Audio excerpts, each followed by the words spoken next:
Welcome to the Coach and Coordinator Podcast.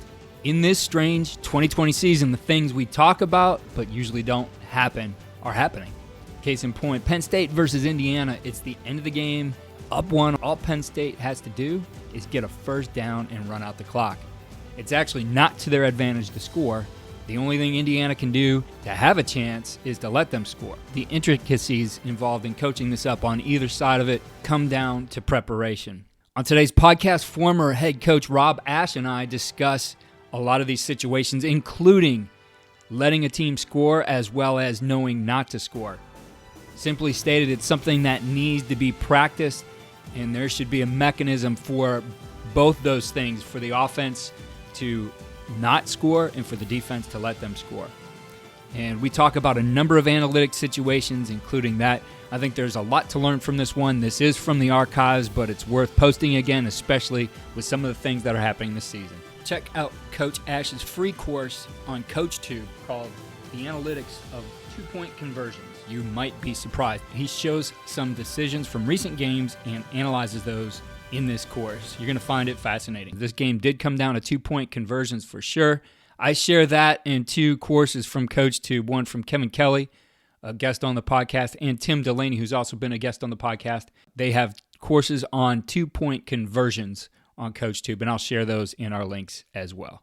My guest today is former college head football coach and current director of coaching development at Championship Analytics, Coach Rob Ash. Coach, it's great to have you here on the podcast. Well, thank you. Glad to be here, Keith. Coach, I am really excited to dig into our topic of coaching analytics today. I think it's something that most programs haven't even thought about, but there's so much opportunity in looking at the game and the way that you guys do and some of the things you guys are doing at Championship Analytics.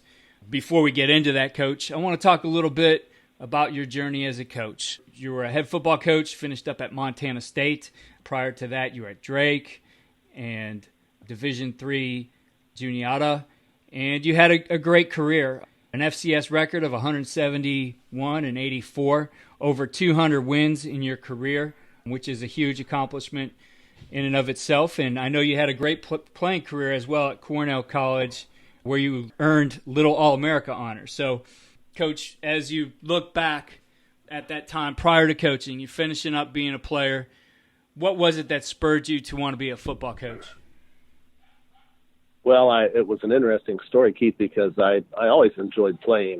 High school and college ball, small college, but it was fun. I had a great time, actually multi-sports. I played basketball and tennis in college too, but football was always my favorite sport. And finished up in college, I thought that I would go on and get a graduate degree, and my goal was to be a college professor. That's what I thought I would do. I thought I would leave the sports behind. So I went to Michigan, not as a GA or any football-related reasons. I went to graduate school in German history. That was my major, and thought I would get my doctorate and so forth. But I really missed football. For 2 years of that master's degree program, I just missed football. So what does a guy do when you're in that crossroads of your life? You call your football coach. And so that's what I did. I called my college coach, and he invited me to come back and be a GA and work at Cornell College. So I came back and started coaching. There was a job that opened up. I was very fortunate, got a position early on the staff there. And then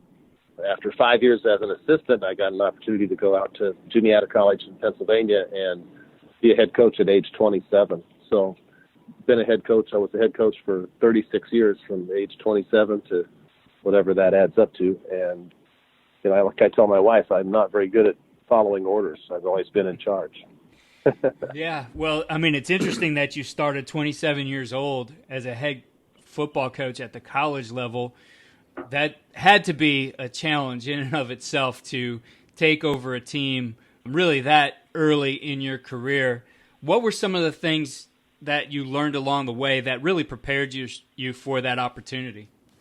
Well, first of all, the game always fascinated me from the mechanics of the game, the chess game of football. That's what always fascinated me. And I had played quarterback, and then I was an offensive coordinator, and I'd love to watch film and try to figure out the strategies of the game and try to felt like we were pretty innovative as a college football program. When I played, we ran the Houston Veer before that was really very common and was pretty innovative. And then we added on a kind of a wide open passing attack. And I took those concepts with me to Juniata, and we were very successful because we were, back in the day, this was in the 80s in Pennsylvania, everybody was running I formation, tight ends, the old Penn State stuff, and we were running the option and throwing the ball all over the place, and that kind of gave us a niche where we could get some things done at a school that was very difficult to recruit to. It was a great little school, but it was just hard to find, hard to spell, hard to pronounce, and so it was a big challenge. But I think just being a younger coach, we were pretty innovative, and I think that helped us a lot. You continue to grow as a coach, and you moved into a new role at Drake University. Looking at your time there, putting together a successful program there, what were the keys to creating that kind of program that was going to have success year in and year out? That was an interesting challenge going to Drake, because Drake was going through a massive transition with their football program. They had been a scholarship program in Division one college division back in the day in the Missouri Valley Conference, and then they decided to go to non-scholarship football. So when I came in, Drake was just starting that kind of a program. We only had 2 years of kids, freshmen and sophomores, in the program that were non-scholarship players. Anyway, no conference to play in. We were not eligible for the Division III national playoffs because of some quirks in the rules that had been put in place. So it was a big challenge, and I'm very proud of one of the things that we accomplished while I was there at Drake for all those years. Is that I was on the ground floor with a few other coaches and athletic directors in the formation of the Pioneer Football League.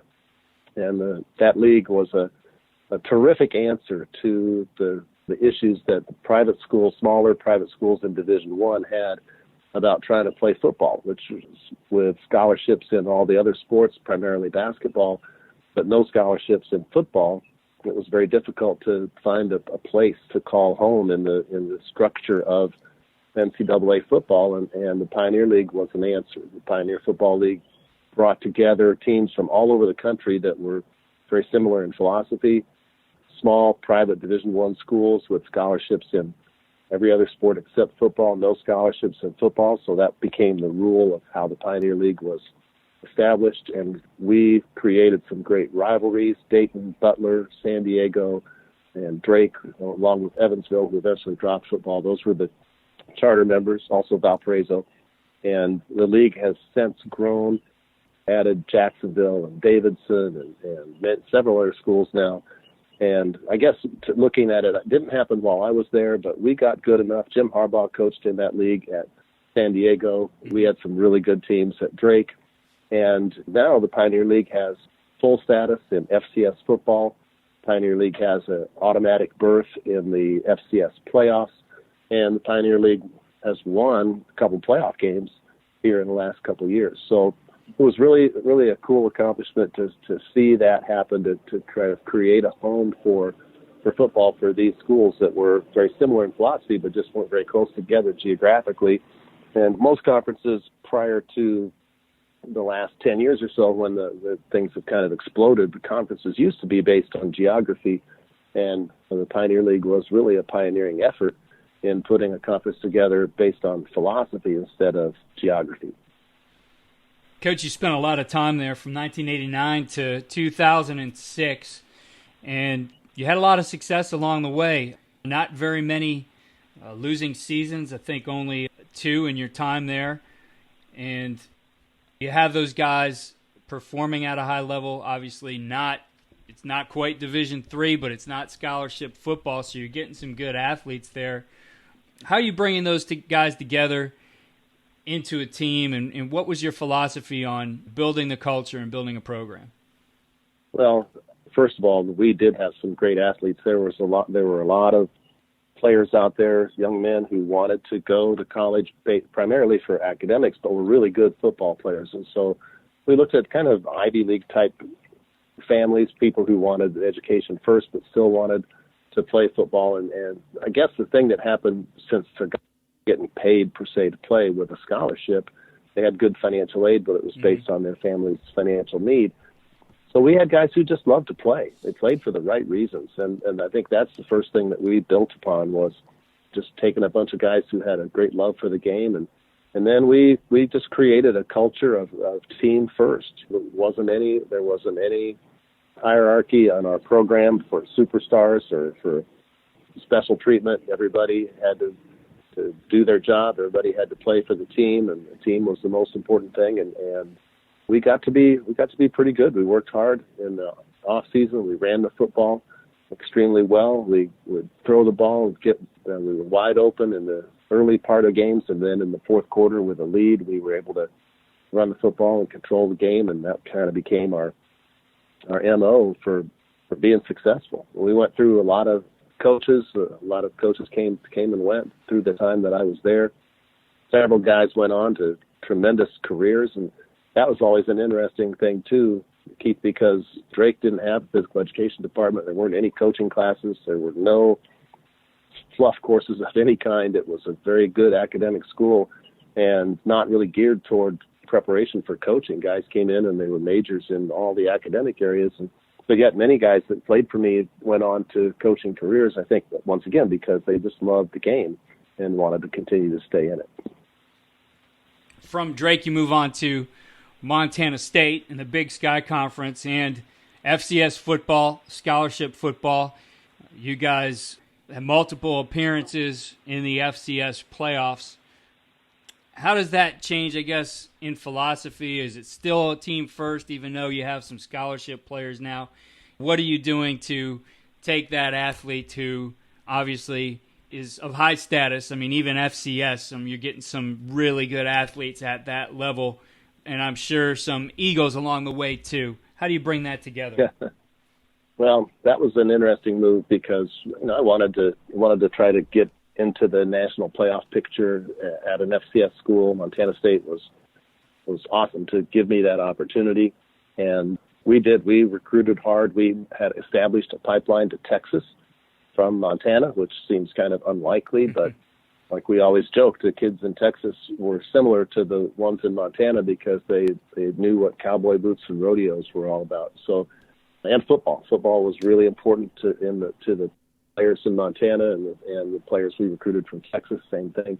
And yeah, I mean, it was still team first. It was still the idea of trying to win the Big Sky and to go into the national playoffs and try to win the national championship. And we got to play on ESPN a couple of times in playoff games, and we had very good success, won several championships, got to hoist the banners in the field house and got the championship rings. And that was the culture we created there. But at the same time, there had been some issues there prior to that with lack of emphasis on academic performance and off the field behavior. And we changed that culture dramatically to the point where our players were extremely highly regarded on campus by the faculty and the administration and by the community for the way they behaved and deported themselves and the emphasis they put on their academics while still being very, very successful on the field. And so looking back on that, I think that's the most rewarding piece of it for me, is that we were able to do this. We won, but we won the right way with players who really were committed to academics and representing the university properly. Coach, after Montana State and before your current role at Championship Analytics, you spent a year as an offensive analyst at Arkansas. What was that like for you? You said being that guy who always was in charge, now stepping back into a position where obviously you're looking more at the analytics of the game and not even necessarily doing the on-field coaching. Right. I wasn't on the field there, and that was difficult for me after all those years of being on the field. And many of those years I called plays as an offensive coordinator, even while I was head coach. And so, yeah, that was tough. But I got to thank Brett Bielema at Arkansas for giving me an opportunity to coach a year in the SEC. That was always a dream of mine, to kind of see what it was like at that level, always having been primarily at the FCS level for many, many years. And so it was a tremendous experience. I got to research all of the opponents we were going to play that year. I was an offensive analyst, so I researched the offenses. That was right up my alley. Yeah, it was difficult not to coach on the field. It was difficult not to be in charge. But I learned a lot from Coach Bielema, watching him. He's a terrific person and a great head football coach, a very ethical guy, follows the rules, cares passionately about his players. And it was a tremendous experience. We got to go to a bowl game. We had some tremendous victories that were exciting. We beat Florida that year. We beat Ole Miss. We beat Mississippi State, and we beat TCU. I mean, it was a fun year. And I was down in the catacombs doing research, though, about 12 or 14 hours a day on the video. And at my age and not being on the field, I decided I needed to try to break out and do something else. And this was sort of the hedge between coaching and the analytics job, because Coach Bielema, I'll give him credit, he had talked to our company about using championship analytics. I had used it at Montana State, and then I talked to Brett about it, and he signed up to use it at Arkansas, brought me down to help run the program for him down there. And so that year was sort of a transition between my coaching career and my career now with championship analytics. You guys were one of the first clients of CAI at Montana State. For you, you mentioned that it was really a game changer for you, especially in terms of when to go for it on fourth down and how to manage a clock and timeouts, etc. at the end of the game. A lot of guys leave that to feel. You hear guys talk about that all the time. Well, it's just a feel I have. But I'm seeing more and more, number one, the analyst jobs starting to really become a part of this game. And number two, guys not necessarily going by feel anymore, that they're looking for those Moneyball type of situations, which you see happening in baseball all the time. You see it in basketball now. I think it's starting to take hold in football, but it still seems to be in its infancy. With that in mind, what do you see overall as the future for analytics in football? Well, I think you're exactly right about, you hit the nail on the head about analytics providing coaches with the tools that they can use to make decisions based on numbers and probability and statistics and real chances of success, as opposed to just going with your gut. And it's starting to take hold, absolutely. When I signed up at Montana State in 2014, there were only 3 schools in the country using the products of championship analytics. Now, this coming year, we'll have 75 or 80 college football teams, a couple of NFL teams, hopefully, that'll be using our materials. And it definitely is a game changer. And what it really comes down to is, instead of going through the old litany, like the things I learned growing up from my coaches, was field position was absolutely everything. So it didn't matter if it was 4th and 6 inches. If you were at the 50-yard line or at your own 40-yard line, you punted the football. I mean, changing field position was the only factor to take into consideration. The other mantra was always take the points when you're down in the red zone. Take the field goal. Take the field goal. Fourth doesn't matter, 4th down. Well, what the analytics has brought to the table is the probability of success on 4th and short. The probability of success on 4th and short, 4th and 1, for example, was converted 74% of the time in Power 5 football last year. I mean, that's a powerful percentage of success that you can't ignore when you've got an opportunity to increase the number of points on a certain possession. So if it's 4th and 1 at the 50-yard line and you have a 74% chance of success to convert that and keep the opportunity for points alive on that drive, and you punt the ball away, I mean, you basically, what you've done, of course, is you've accepted 0 points on that possession instead of taking a 74% chance to get more points on that possession. It's like getting your service broken in tennis. You miss an opportunity there that has a very high probability chance of success. Same thing down in the red zone. If it's 4th and 1 at the 10 and you kick a field goal, you're accepting 3 points there instead of 7. That's if you make the field goal. Mm-hmm. Field goals are only converted 66% of the time in college football, so that's far from a sure thing at any distance for college kickers. And you have a 75% chance of converting that 4th and 1 and getting a touchdown. And so your math now is telling you it's all about probabilities, and it's about your percentage chance of success. If you have that high a chance of success, which the analytics tells you about, then you need to make the effort to go try it. And then what one thing leads to another, because if you have a 3rd and 5, and the analytics tells you from the Championship Analytics has an ingenious game book that our founder invented, and it's our premier tool that we use in the Championship Analytics company. But this game book tells the coaches what the best practice is going to be on every 4th down situation in the game. So on 1st down that maybe at 4th and 2 on that particular series of plays, the 4th and 2 or less is going to be mathematically the best bet is going to be to go for it. So going back to my situation, if it's 3rd and 5 and you have a 4th and 2 or 4th and 1 that's going to be a go for it situation, then 3rd and 5 can become 3rd and 3. You can run the football on 3rd and 5. And if you gain 2 or 3 yards and get into the 4th and 2 or 1 where you have a good chance of success, then you can use that 4th down, convert the drive with a very high probability of success, and keep the ball away from the other team, advance the ball in field position, and keep your opportunity for points alive. So that's the piece of it that I think the teams are starting to figure out, is not just randomly going for it on a 4th and 1 that crops up accidentally, but setting themselves up for short 4th and 1s or 4th and 2s that are readily converted, frequently converted, and then using that extra down to keep drives alive and keep the opportunity for more points alive. And that's one of the most fascinating parts of this whole program, is how it changes not just your 4th down mentality, but your 3rd down, sometimes even your 2nd down mentality, as you're incorporating that extra down into your strategy decisions.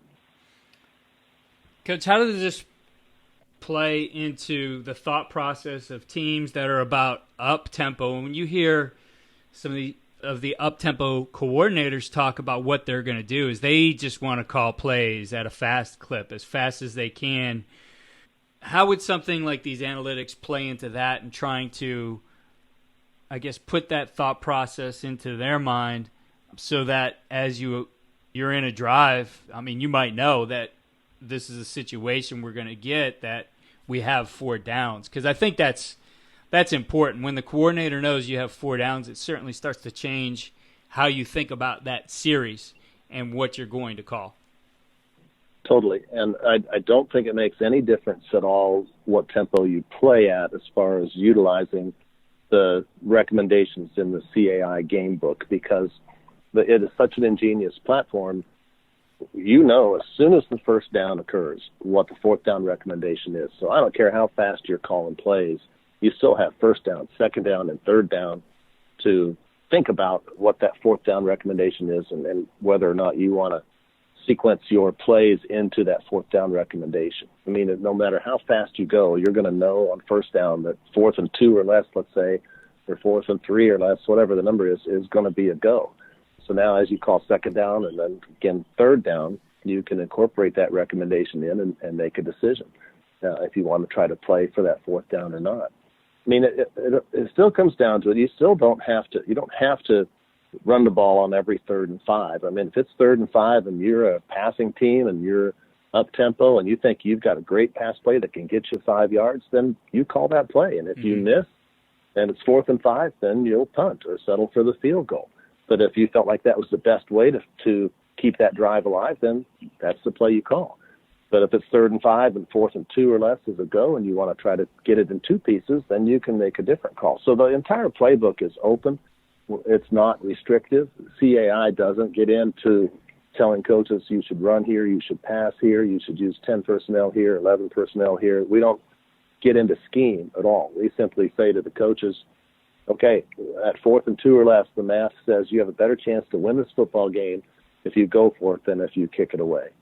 And then the coach can decide if and how he wants to try to follow that recommendation. Coach, you were a client of CAI at Montana State, and obviously we talked about how this plays into game day decisions, but how much of this really started to become part of your game planning and how you put together your plans for different situations, maybe even looking at things like how you might game plan a second half? Right. It was a game changer for sure. In 2013, before I was a client of championship analytics, our team went for it on fourth down, I think 11 times all year. So an average of about once a game. And then the next year, 2014 at Montana State, we tried fourth downs 27 times. And the following year in 2015, I think it was 36 times we went for it on fourth down. So we became much, much more aggressive on fourth downs. And that changed our game planning dramatically. I used to carry just one fourth down call for a 4th and 1 in a game. And I had one call for a 4th and 2 to 3, et cetera. Just one call on my call sheet. And, of course, if we're going to go 27 times in a season or 36 times in a season, you have to have several more calls for each of those possible fourth down situations. So we had 4 or 5 calls for 4th and 1 and a few other calls for 4th and 2 to 3. And so we created more fourth down calls. We practiced more short yardage situations. And you say, well, where did you find the time for that? Well, the time for that came from the reduction in third and long calls that we needed on the call sheet, because we were not going to be trying to get the entire first down as many times on third and long in games, because many times we were going to sequence a couple of plays together, try to make that third and long into a 4th and short, and then go for it off of that call sheet with the fourth down plays. So it dramatically changed our call sheet and the kinds of plays that we wanted to work with. But you can just see how this operates as you think about the call sheet there, with a lot more short yardage calls, 4th and 1s, 4th and 2s, 4th and 3 to 4s, so forth.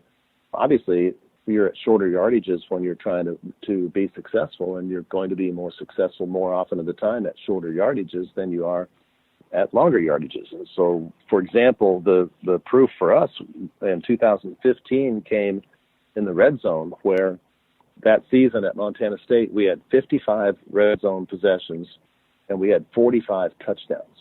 We also had 5 field goals. So once in a while, we did kick field goals when it was long yardage and we got stopped on a third down run or incomplete pass or something. So we did kick a few field goals, but primarily we got touchdowns in the red zone, and it contributed to a very successful season. So that was the proof. Now, as far as the other piece of the game planning, what Championship Analytics does, in addition to the fourth down tool, the game book, Championship Analytics also teaches coaches about game management, strategy, clock management, timeout usage, 2-point plays, every strategy decision you can imagine that would come up in a game.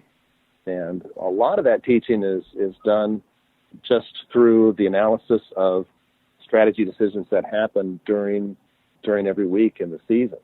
So our team will look at all these games, we're watching games, and we see situations where maybe a team fails to call timeout on defense when they could save 40 seconds, and then later on they use that timeout on offense and they save themselves 22 seconds. And so that's analytics. That's 18 seconds that we show them they could have added to their amount of time that they had to operate at the end of the game just by when they called their timeouts. Or we'll work with teams to save timeouts. A lot of teams will use a timeout as a get-out-of-jail-free card in the third quarter when they're in a bad formation on offense or defense, or the shot clock's running down. And then at the end of the game, when they need that timeout desperately to try to get the ball back or preserve time on a drive to win, they just don't have it. And so that's the analytics, again, is just how many seconds did you leave off the table that you could not use because you wasted a timeout earlier in the game. So what we find our teams doing is spending more time in situational practice. That's what happened to us at Montana State, happened to us at Arkansas, where you start to think about these situations. You teach the players about the value of timeouts. You teach the players that there are times when you're on offense and you don't want to score.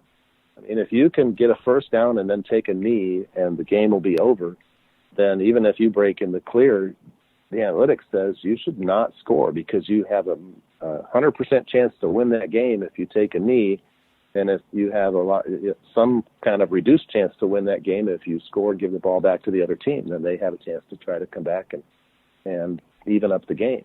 So many, many situations. We call it scenario training. And I found as a coach at Montana State, even though I had coached for almost 40 years, that there were still scenarios that came up every week in college football that the analytics team would show me, in which we now show our teams, that coaches mismanaged the clock or didn't understand how the how the end game needed to be played, and we've been able to help many teams become better at finishing games with strategy, and then practicing those situations that they need to know to finish games with the right strategy. Coach, on the flip side of that time management, is there anything within what you guys do that tell a team when they're on defense, for example, as the approach, they get in the red zone, maybe they're getting close to the goal line, to let them score? Oh, absolutely. I think that's a big one that is really hard for teams and defensive coordinators to stomach. But there are times, absolutely, when your only chance to win the game is going to be to let the other team score. It's particularly hard to do if you're up by a point or two, let's say. But if the other team is inside the 10 and there's a minute and a half left, and they can just take a knee 3 times, run the clock down to 0, and then kick a chip shot field goal that has a 98.5% chance of being good and beat you by 1 point, that's not a very good scenario for victory, to let them take those 3 knees and then try to, your only pathway to victory is to try to hope they miss a 98.5% chance field goal, or you're going to block one that almost never happens. So your pathway to victory there has to be to let them score so that you can have a chance to answer.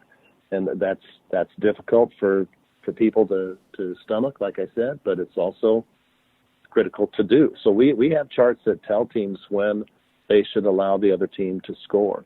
And it actually happened accidentally for us at Arkansas. We were playing TCU, and TCU was ahead 21-20 with about 2 minutes left in the game, 3rd and 1 at the 5-yard line. And they ran an option play, and Kenny Hill actually not only got the first down there, but he scored. Well, by scoring, they went ahead by 8 points. They kicked the extra point. We got the ball back, went down, scored, converted a 2-point conversion, got in overtime, and beat them in overtime.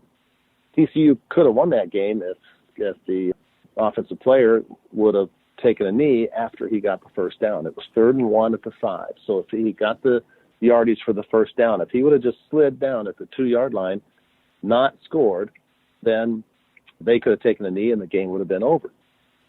On the flip side, we should have played this. You said, how does this impact defense? This is a pretty interesting one, because one of the second best option for Arkansas at that point in time would have been to let him score. The first best option for Arkansas in that situation would have been to stop him short of the 3rd and 1. Then TCU would have had to settle for a field goal, and an ensuing touchdown by Arkansas would have won the game without having to go to overtime. So the defense needed to play that one with maybe 11 guys up on the line, all-out blitz, some kind of all-or-nothing type of defensive deployment there to stop the 3rd down play. Second best option being, if that doesn't work, then let them score. And the only option that really wasn't favorable for Arkansas there would have been the first down, but no touchdown for TCU, because then they could have taken a knee and won the game 21-20. So, yeah, there are situations that affect the defensive side of the ball, absolutely, for sure. And sometimes they're unusual to think about, in the sense of, I mean, back in the day when I started coaching, the idea of letting the other team score, I think would have been highly radical. I can remember a couple of very adventurous coaches who may have done it in a dire situation, but it certainly wasn't something that we based at that time on the numbers and analytics. But now the numbers and the analytics are providing very factual, numerical, quantified rationale for why this is the right thing to do. Yeah, I get it. I can remember I had the situation come up one time when actually my first year as a head high school coach, and we were up, I think, maybe by 4, and the other team was driving, and kind of all day it was they would have slow drives and score, and we would get the ball and score quick, and time was just running out, and I talked to my offensive coordinator. I said, do you think we should let them score right here and get our offense back on the field? And his answer was, no, something's going to happen. Well, next play, they're on the 1. And fortunately, though, I see a flag come out, and I thought it was on our players out of frustration. Well, it turns out it was the head coach from the other team. His wife was down the sideline cheering the other team on, not in their players box, and one of the officials said, if you're with the team, she had all the team gear on, you need to be in the players box or you need to be in the stands. Well, she had some very unkind words for him, and the flag came out, moved him back. Long story short, we had a sack the next play, and they didn't score. So something did happen, but I don't think any kind of analytics cover the coach's wife, MFing the official to win a game. So, but looking at that, Coach, thinking about it, that one's not covered in our materials. No, putting your coaching hat back on and thinking of that situation with TCU, it almost seems like you better start practicing those kinds of things if you have that kind of information. For example, in your 4-minute offense that your team needs to know somehow through your procedures, through them coming off the sideline knowing we cannot score under no circumstance do we want the ball in the end zone, but you can't get players to do that unless you're really working that and putting that into the thought process. Oh, you're absolutely right, and that's one of the focal points of our services and our program with the teams who are clients of ours. And in my title, Director of Coaching Development, I'm trying to help our coaches develop their skills for managing these game strategy decisions. So yes, there are some game strategy decisions that involve the player execution of something like we're talking about here, and that has to be practiced. So, for example, our best teams will they'll have a code word that basically says, don't score. So somebody might they'll call their play and tag it with a word like barricade or down or some word, just no mas, whatever. Right. But it's a code word that you practice and you rehearse it, and everybody on the offense knows what that means. That means that you get your first down and then you go down. And I always use the analogy for years on defense. If we were ahead in the game and the other team threw the ball down the field in a desperation comeback effort, and we intercepted. So we were ahead. We just intercepted the ball. We always told our defensive guys to go down.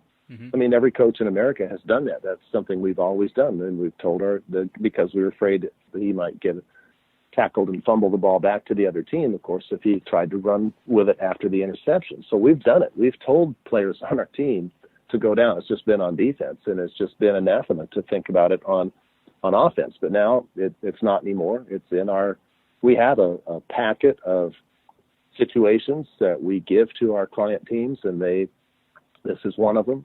Not scoring. There's several other ones. Letting teams score is another one, but there's other ones. There was an SEC game a year ago where a beautiful executed play where the team was behind. There were only 9 seconds left in the game. They were back behind their own 50, back on their own 40 or so. And they were down by 2, and they were trying to get into field goal range. They hit a dig route to a receiver over the middle with enough yardage for the first down. The defense was playing very soft. Back behind him, this receiver very alertly caught the ball and immediately went down instead of trying to run. And there were 3 seconds left on the clock. In college football, the clock stops when the first down is made. So there was a second there for the clock to stop. The team who just completed the pass, unfortunately, had 1 timeout remaining, so they called their timeout. Then they were able to trot their field goal team out on the field, and they made the game-winning field goal. Had that receiver run 3 or 4 steps after catching the ball, the clock would have expired while he was running, and there would have been no opportunity to call timeout or get the field goal team on the field. So that was a situation, another one, that had to be tagged with a code word, had to be practiced in preseason camp or spring ball, so that every player on the team knew what the situation was and how they were supposed to execute it. So we always tell our client teams the games are going to be won or lost on these decisions that we're talking about. It may only happen to you in one game all season, but if it makes a difference in one game, think what one game can do for your season. It might be the difference between going to the bowl game or not, or the difference of going to the championship game or not, or winning the championship or not. I mean, one game. I know I bought the services of Championship Analytics in 2014 at Montana State because I knew one game might make the difference between going to the playoffs or not. And in fact, in 2015, that happened. We made the playoffs because 2014, we made the playoffs because we stole a game at the end with some great clock management tactics that Championship Analytics had instructed us to use, and we had rehearsed in the off season, and it made the difference. So these situations don't happen frequently, but when they do, it makes a huge difference. Coach, I would think this also starts to change what most of us have as, I guess, standardized 2-point charts, ones we could print off the internet, or I see at certain clinics they might hand those out to coaches, that maybe there is not a standard 2-point chart for every single game. That I'm sure you guys come up with things that are going to show a certain team that maybe the 2-point play is an advantage in a particular game and in a particular situation. Yeah, definitely. Our 2-point chart is unique, and it is unique every week. It's customized to the team, the game that our team is playing. And by the way, our 4th down book is customized every week as well. It changes every week based on who our team is playing, who their opponent is, what the projected score is going to be, whether they're the favorite or the underdog, if it's going to be a high-scoring game or low-scoring game, home and away, how good are the kickers. All that is factored into the 4th down book, and all that is also factored into the 2-point chart. And so the recommendations are based on just how aggressive you need to be in certain situations. There are a couple of interesting ones that are kind of generic, though, where the math tells coaches to do something that they just have a hard time wrapping their arms around. For example, if you're down by 15 points late in the game and you score a touchdown to cut it to 9 prior to the PAT try, everybody in America kicks the ball right there to make it an 8-point deficit, saying to themselves, well, we're going to make it a 1-possession game here. Mm-hmm. Well, the math will tell you it's only a 1-possession game 50% of the time, because you have to make a 2-point conversion to make it a 1-possession game. Okay. With that in mind, the math definitely tells teams at 9 down in the 4th quarter, go for 2 at that point to find out if you make that 2-point conversion or not. Mm-hmm. So you're either going to be down 9 or down 7. Obviously, if you make it, you're in great shape. You're down 7, and it truly is a 1-possession game. But if you go for it and miss and you're down 9, and you say to yourself, well, now we need the ball twice. Yes, that's unfortunate that you missed it and you need the ball twice, but you know now that you need the ball twice. You know now that you missed the 2-point conversion, and so now you know how to play the rest of the game, trying to speed things up, trying to get the ball back, trying to use your timeouts, maybe have to kick an onside kick or whatever, but you know you need the ball that extra possession because you went for that 2-point conversion early and you found out if you made it or not. If you wait, the risk is that you can put everything on that 2-point conversion, and if you miss it and there's only a few seconds left in the game, you have no chance to come back, get the ball another time, and try to win the game. So the math in the 2-point charts, and there are several of them across the board, being up 12, trying to get to 14, being up by 19 and needing to get up by 21 instead of 20. I mean, there's all kinds of opportunities that where the math says go for 2 that coaches just routinely, without our services, just line up and kick the ball and set themselves up for disappointment. Coach, we've been talking about a lot of the big programs, the FBS programs. I know you guys have an NFL client. Are your services within reach for the small college or the high school team who's interested in this stuff? They are. It's still pricey for that level, but we do have high school teams that use our services. We do have Division III teams, Division II. We have teams at every level. So, yeah, I mean, anyone at any level that's interested should just get in touch with us through our website at Championship Analytics and just search it on the internet. And we have a contact box there so you can get in touch with us and we can make it work. But it's not inexpensive. But like I said earlier, if it can change your season with a dramatic win that you steal because you do things right analytically, then whatever you spent on it at any level, is worth it. Coach, looking at the high school environment, I know analytics are not necessarily a big part of that. Kevin Kelly at Pulaski Academy, who's been on the podcast, certainly looks at analytics all the time and has an interesting philosophy on the things he does, but that doesn't necessarily fit for every program. What are your recommendations for that high school that wants to start looking at the game in a different way? What are some of the things that they can start doing right now that maybe they don't have the ability to afford the service yet, but they want to start using analytics in how they look at the game? Well, first of all, let me say about Kevin Kelly at Pulaski Academy. I think he's a highly innovative, very creative coach, and his style has captivated the country. Everybody knows about him and what they do.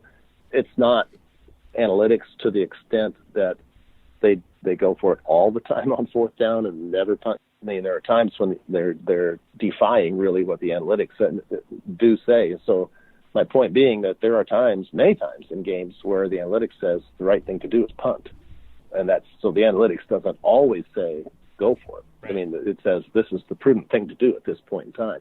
Anyway, as far as high schools, we are working in our company to come up with a high school product, and I'm hopeful that we can trot it out next spring. We are working in conjunction with Glazier Clinics, who have a great email base and communication base with high school coaches across the country. And the concept we're working on, Keith, is sort of like a strategy certification or strategy academy type of thing, where coaches could get online and basically take a course from us in applying basic analytics principles to strategy decisions. I think it's going to be exciting. So we're about a year ahead. So call me again. I'll be on your podcast again next year, next February or March or something. Maybe I'll be able to tell you where and why and how high school coaches can get online and do this. But I think it's definitely a need. There are many, many easy mathematical principles that you can sort of generically follow in games that will help coaches make better decisions and give them a higher probability chance of success on individual drives and in games, and then in managing the strategy at the end of games. And for our listeners out there, if you want to look at all of these things and see the website, it's championshipanalytics.com. Coach, I really appreciate your time. Really interesting topic and stories here. Thank you for sharing all of that, and I definitely look forward to having you back on the podcast. Well, thank you, Keith. It's been a pleasure to be on. You asked a lot of good questions and gave us a great opportunity to talk football, which both of us love to do. So I'm happy to be on here on behalf of Championship Analytics, and I'd love to come back in a year or so and give you an update.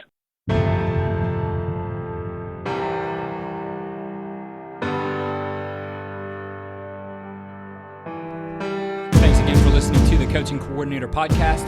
Check out our new home for the podcast at coachingcoordinator.com and follow me on Twitter at Coach K. Grabowski. I'll have those links to the CoachTube courses on Twitter as well as on our webpage.